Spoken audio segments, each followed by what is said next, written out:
So one of the first memories I have about pelicans, I can actually remember back this far. I was like 3 or 4 years old. I was out with my nana down near the beach and was getting pretty close to this pelican. He was getting a bit annoyed, getting a little bit snappy, opening up his mouth, showing me, you're a bit too close.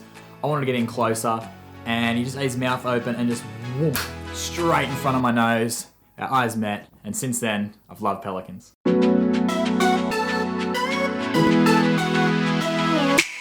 G'day guys, JJ here, and thanks for joining me for another video. I'm pretty pumped on this one, because again, it's a little bit different to what I normally do. This one, it's not a tutorial as such, but kind of a bit of a guide and what I've learned as far as photographing one of my favorite Australian birds, the pelican.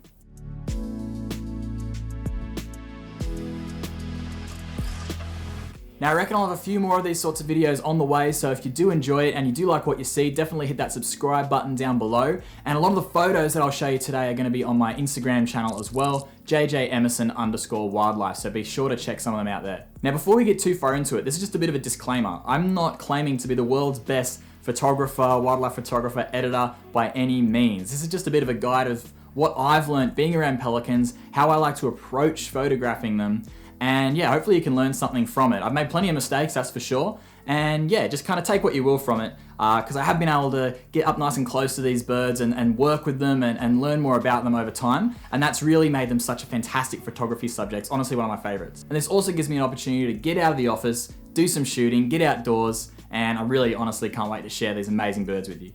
All right, so I've come down to one of my favorite spots to see pelicans here on the Central Coast, pretty close to home. It's a place called Long Jetty. You can probably see why they call it that.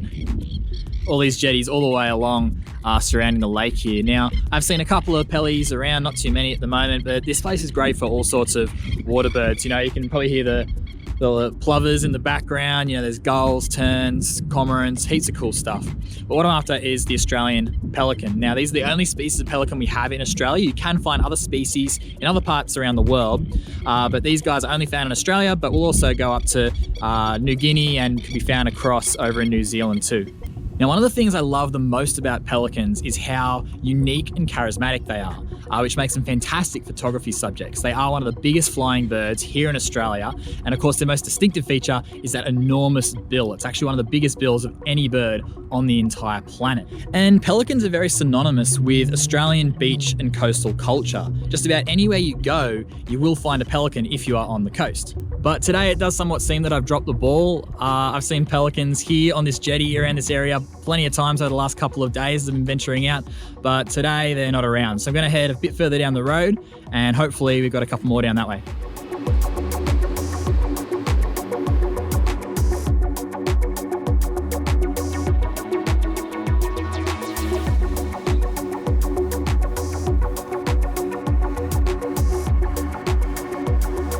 Now this spot is definitely better for the pellies. There's a couple out there. They are pretty far away though, which isn't necessarily a bad thing. It's nice to get some nice tight close-up shots, but because they have such an iconic silhouette, you can tell what a pelican is from so far away, mainly because of that massive bill.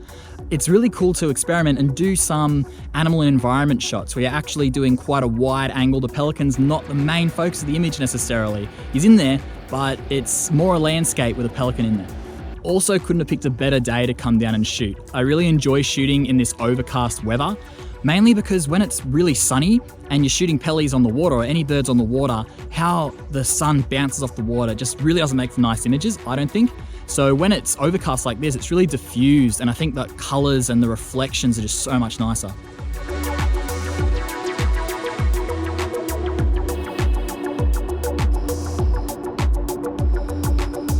Now, because there are so many places along the coast where pelicans are so approachable, they're really quite habituated to people, it does allow for some really close-up photographic opportunities.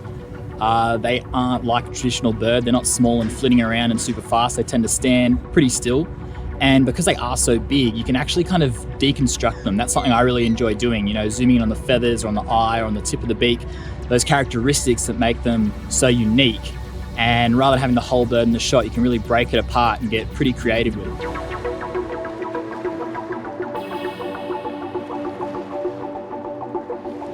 So in this location, on one side you can see behind me is the outlet to the ocean, which is, I guess, what you think about when you think of seabirds, pelicans, is the beach, the ocean. And on the other side here, we've got the big old Ferris wheel and some fountains and playgrounds and stuff for kids. I've actually noticed that some of the pellies down here are injured. There's a fellow over there that's missing his wing completely. Probably wouldn't really hinder his fishing ability, but it means he can't disperse, it means he can't fly away. So they do that feeding down here regularly, and it does mean they're quite habituated to people, but it also means you can get in nice and close and get some really, really good shots. Right, so I'm glad the pellies were able to deliver in the end. It's actually starting to sprinkle a little bit now, so I think it's a good time to go home, check out the shots, and see what we've got. All right, so back in the office. It's definitely not a couple of days later or anything like that. And I've had a chance to go through some of these photos, and now we can talk a bit more about Pelican photography. Now, I'm not going to get into the technical side of things too much. I guess more of the creative way of thinking and how I approached the animal and looked at the behavior to get the sort of shots that I wanted to get. And I will mention that most of these photos were taken in the same area, but over a couple of days, not all in the same day. This first one I want to share, this is kind of how it all began, and one of the only ones that I've created that I've actually given a name to. I call it Pelican Perceptions. Ooh, lame. And it was taken at Kangaroo Island a couple of years ago, and I gave it a name because I actually submitted it into a competition. And it actually got shortlisted in that competition, the Australian Bird Photographer of the Year. So I was super stoked on that. And this is what really sparked my love for photographing these birds and seeing how creative you really can get with it. You can see this shot isn't of the whole bird, and what I was initially going for was an eye contact shot, which was going to be completely symmetrical. And I got the eye contact, but on one side the pouch was kind of wobbling, on one side I had the neck feathers, so parts of it weren't symmetrical. So what I actually did in post was crop it so it was just half of the pelican's face and bill. I suppose it's kind of a bit of a fine art image, but either way, I'm really proud of this image, and it's actually blown up downstairs in my parents' house on a big canvas. I get to look at it, nearly every day, which is cool, and it really just started and ignited that passion for photographing pelicans. They are just the best, if you haven't heard me say that already. Now this one here is another example of deconstructing the image and being able to get super close, and the textures on the feathers of these guys are just amazing. So another thing that you can do that's a little bit creative, people are gonna look at it and go, oh, what's that? And even if you zoom out a bit further and take some nice portrait shots of these guys, I think the texture in those feathers is one of the defining features. The bill, the color around the eyes and the bill, and the texture of those feathers. And I can attest those feathers on the head are really super fluffy, just like they look. Now, even though you can get really close to pelicans, so close in some spots that you can completely deconstruct the bird, you can also get some fantastic shots from a wide angle. Pelicans do have that iconic shape, that iconic silhouette, and you can do some fantastic animal and environment shots. And again, it works with that beachy vibe, that coastal vibe, just with a little pelican in the corner or in the middle. And you can see in this one afternoon I was down there, it was sunset. You can't even see the colors of the pelican, but if you're an Australian that's lived around these birds your whole life, you still know exactly what that is. But yeah, when you're photographing birds, usually, I guess you're trying to fill the frame with that bird because often they're quite small. With pelicans, you don't necessarily need to do that. And some of my favorite images that I've seen of these birds show them in their environment, really wide shot that just features the pelican as a small component. Now, another thing you'll see with pelicans and a lot of other water birds is they do all like to hang around together. The area that I was at has such a massive diversity of bird life. I mentioned, I saw 3 or 4 different species of cormorants, terns, herons, egrets, all sorts of things down there, even black swans, which were pretty far away, but birds everywhere. And the first day I went down along jetty to try and look for these pellies, there was this big fella resting on the jetty with 4 other species of birds. So there's 3 others in this shot. There's a little pied cormorant, crested tern at the back, that's an Australian darter, and then down a little bit further, which isn't in the shot, was a pied cormorant. So that made for such a really interesting photographic experience. Obviously the focal point of the picture is the pelly, and you can just kind of see he's like the big guy. He's the big guy and he's the king, and he's kind of there with all of these other birds. Now, one of the most important things when taking photos of wildlife in general is being able to read their behavior. In a sense, if you have impacted that animal's behavior in any way, you have failed as a wildlife photographer. And to be fair, we've all done it. I was slowly creeping closer, trying to get this shot with all the birds in frame. Took this one, 2 steps closer, a few of the cormorants flew off because I overstepped the mark and they were uncomfortable. With birds, with the pellies, before they fly off, they'll kind of ruffle up their feathers a little bit, they'll often defecate, And because they need such a big launch, because they're so bloody heavy, to get into the air, you know, it's quite easy to tell when they're preparing to fly off. Now, some of the most interesting shots I've ever seen of pelicans are when they are feeding. And these guys can swallow massive fish. You know, I've seen them swallow like a 40-centimeter mullet, no problems at all. But this guy, he was actually fishing for really tiny little fish. But just by spending a bit of time, again, watching his behavior, I could kind of eventually tell exactly what was going to happen. He'd just be kind of crisscrossing around, swimming around, and then he would just freeze. Just put on the brakes, freeze for 2 or 3 seconds, lock on, and then just lunge for these fish, dive down. They must have been, you know, significantly deep. And he'd come up and then he'd juggle them, and you know, you can see the water droplets there and the tiny little fish. Now also watching this feeding pelican was a really good opportunity for me to learn.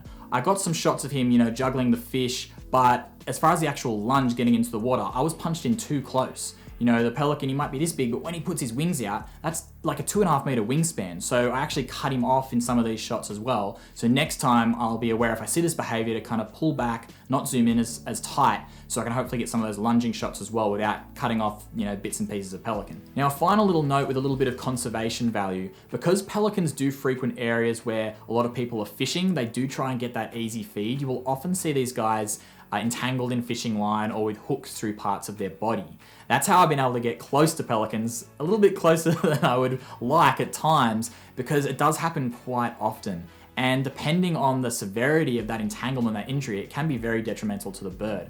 So be a sustainable fisherman. You know, don't leave bits of line out. Be aware of the birds in the area if they are trying to get a free feed, because what may seem like just a little hook in the side or you know, through a part of the body could be a death sentence for that animal. And if you do see a bird that is entangled, there's so many fantastic wildlife rescue organizations that you can get in touch with. They'll be out there in a flash to check on that bird and see what they can do. But yeah, that's it. So I hope you learned something, you've enjoyed this video. It was heaps of fun to make, a little bit different again, but I'm really enjoying it. It's really getting my own creative juices flowing, and being able to share this sort of stuff with you is just so much fun. If you did enjoy it, let me know and I can try and make more of these sorts of videos in the future. And remember, you'll see most of these images popping up on my Instagram over the next little while, so be sure to check that out as well. So thanks for watching me ramble on. I really appreciate it, and I'll see you next time.